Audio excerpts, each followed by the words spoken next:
Video games. Your mom says you're rotting your brain away because all you want to do is play them, but I've checked the facts and it turns out video games are pretty cool. If you can't tell by the everything about me, I'm actually a pretty big nerd. Skateboarding is definitely one of my favorite things to do, but if I'm not outside skateboarding, I'm usually inside playing some kind of video game. In fact, when I was younger, I really got into the Tony Hawk Pro Skater series, and that's what taught me a lot about skateboarding and its culture. So today I'm very one happy boy because I get to talk about my two favorite things, skateboarding and video games. This is somewhat of an experimental video, so if you want to see more videos like this, please hit that like button down below. I honestly had a blast writing the script for this one, so I would love to do more. Skateboarding has had quite a wild ride in video games, and whether you're just into skateboarding or just into video games or maybe into both, I think it's just a truly interesting topic. So take a seat and mark that attendance sheet I'm gonna send around and call me Mr. Cool Guy, I guess, because I'm gonna give you a quick history lesson of skateboarding in video games.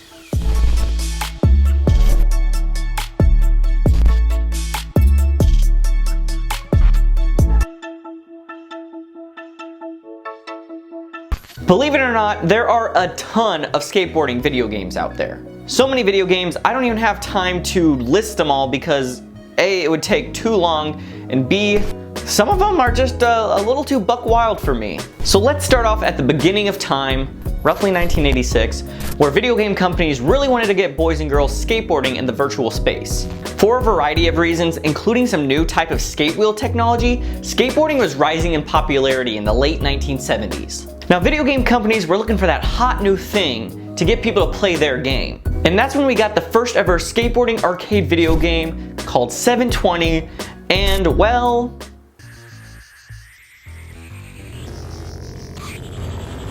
I mean, it's a game, they got that right. I mean, looking at it now, it does look like a whack game, but at the time it was very popular and a very good game. The problem with 720 was that it was an arcade game, and our friends Nintendo had a new home entertainment system, or called the NES for us with gamer degrees. That was dumb. And though 720 was a good game, you had to go to the arcade to play the dang thing. So that's when we start seeing skateboarding games come to the NES as well as other home consoles. We got Skate or Die, which looks like it was inspired by the arcade game 720. We got California Games, which wasn't a full-fledged skateboarding game, but had a mini game where you skateboard, but then again, this was just a collection of mini games. And we got Town & Country Surf Design Wood and Water Rage, which is the worst title I've ever heard of any video game in my life. Again, this wasn't just a skateboarding game. There was a bunch of other sports you could play on this game. And so we have these games that have skateboarding in it, but it's definitely not something you're gonna wanna take home and show off to your family at Thanksgiving dinner, you know what I'm saying?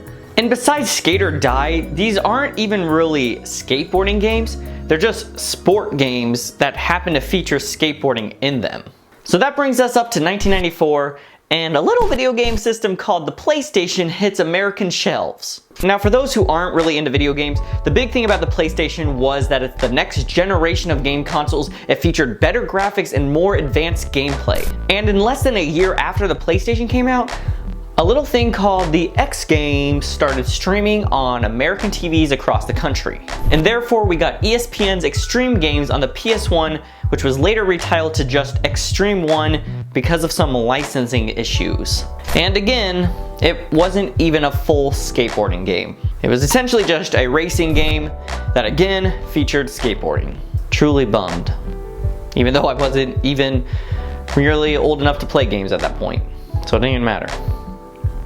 But I am bummed for those people who had to play it. And because of the success of the first X Games, skateboarding becomes even more popular, which then makes Extreme 1 one of Sony's most sold game titles on the system. So while all that's happening, Sega's sitting over here like, we can do something like that. And so they develop a new arcade game called Top Skater, which releases in 1997. Now, the thing that Top Skater did that was different than previous skateboarding games is you actually stood on a plastic skateboard to control your character. Today's equivalent would be like playing Guitar Hero or Dance Dance Revolution. So we're seeing more and more skateboarding video games coming out, and at the meantime, the X Games happens every summer and is making skateboarding become more and more popular. The rise of skateboarding because of the X Games and the rise of video games because, well, video games, creates the perfect little storm for someone to create a skateboarding game that could blow up the market. A little game company called Rockstar, which they made this game you might have heard of called Grand Theft Auto, they start making their own skateboarding game.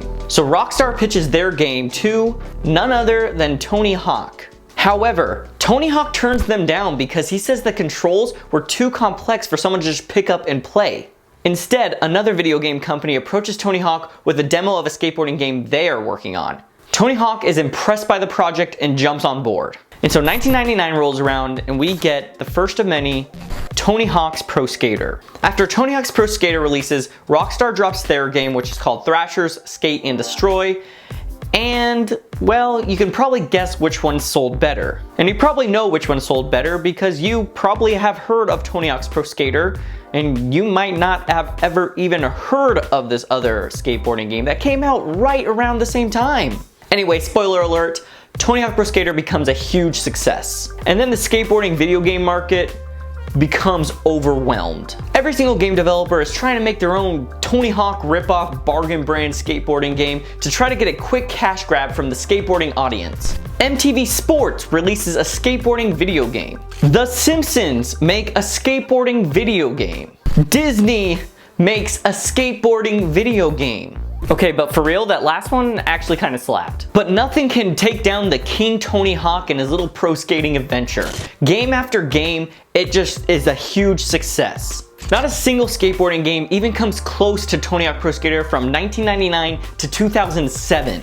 So then this game company called EA, they're sniffing around and they get this little stink of skateboarding and they say, it's our time to shine now. And they drop EA Skate. Now the biggest difference between Tony Hawk Pro Skater and Skate is that Skate is more of like a skateboarding simulation game, while Tony Hawk Pro Skater is more of an arcade, try to get the high score, do all this wacky stuff kind of game. EA Skate starts to become popular because it's not just a simple copy and paste like all the other skateboarding games are trying to do with Tony Hawk. They come up with their own skateboarding simulation style. And instead of just pressing a button to do a trick, you actually have to flick the sticks of the controller to do different skateboarding tricks. Kind of like how you flip with your foot in real life to do real skateboarding tricks. I said real like 40 times in that sentence.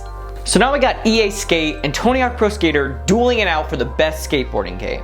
The Tony Hawk Pro Skater series sees what EA Skate's doing with its realistic skateboarding and they say, let's just take it up one more notch. Which then leads to a skateboarding game called Tony Hawk Ride, and it was terrible. This game is very similar to Top Skater because you stand on a skateboard to control your character on screen. It just didn't feel realistic, the controller barely worked, it just felt clunky. And this is what I believe sends the Tony Hawk Pro Skater series into a downward spiral. Meanwhile, EA sticks to what they know and releases Skate 2 with some refined controls, and it gets amazing reviews, while the Tony Hawk Ride series gets stinky reviews, to put it nicely. In 2010, EA releases Skate 3, and at this point, they know what they're doing, and it gets amazing reviews. Instead of going back to what they know, Tony Hawk Pro Skater continues on with this realistic skateboarding simulation and creates Tony Hawk Shred. And it does poorly. In fact, it does so poorly, the Tony Hawk Pro Skater series announces an indefinite hiatus. And with little to no competition, EA Skate 3 just continues to sell and sell and sell, and really just becomes one of the biggest skateboarding games. And that's when we arrive at what I like to call as the dark ages of skateboarding video games, which was from 2010 to this year, 2020. During this time period, there were little to no skateboarding games coming out. There were a few indie titles that dropped, but nothing that even came close to the popularity of Tony Hawk's Pro Skater or EA Skate. EA Skate doesn't put out a new skateboarding game, so Tony Hawk Pro Skater thinks this is their time to shine. They jump back in with Tony Hawk's Pro Skater 5, and it disappoints fans. I remember getting this game for my birthday, and I was bummed, and the reason I was bummed was it just didn't feel like a Tony Hawk game. It was clunky and just felt unfinished. So after the terrible failure of Tony Hawk Pro Skater, the series disappears again. And so from 2015 to 2020, there are virtually no skateboarding games coming out. Again, beside like some indie games and some mobile games, but I do not want to play a skateboarding game on my phone, I'm sorry. Which brings us to 2020, the year of our Lord, and things are finally starting to look up for us skaters slash video gamers. In the last year, we've received 2 skateboarding simulation games, Skater XL and Session.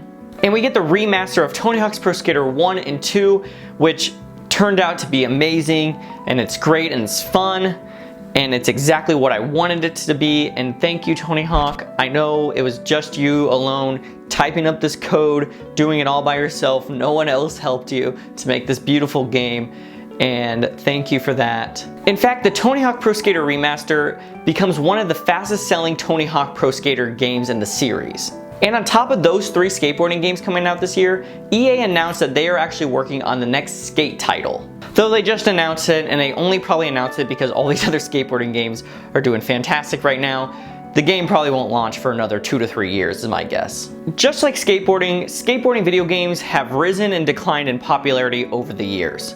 Luckily for those who are fans of the skateboarding video games, I think we're at the beginning of a rise again. I'm personally so excited to see all these new skateboarding games come out on the new consoles, and hopefully we get some classics like Tony Hawk Pro Skater and EA Skate.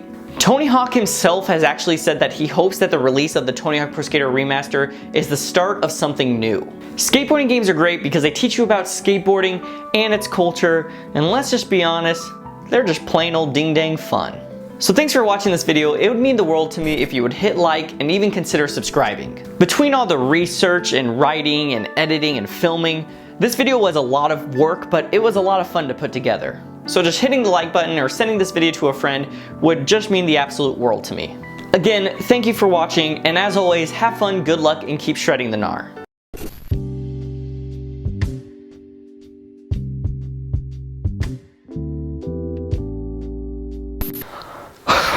What was that, like 3 hours of filming? My feet are so sore.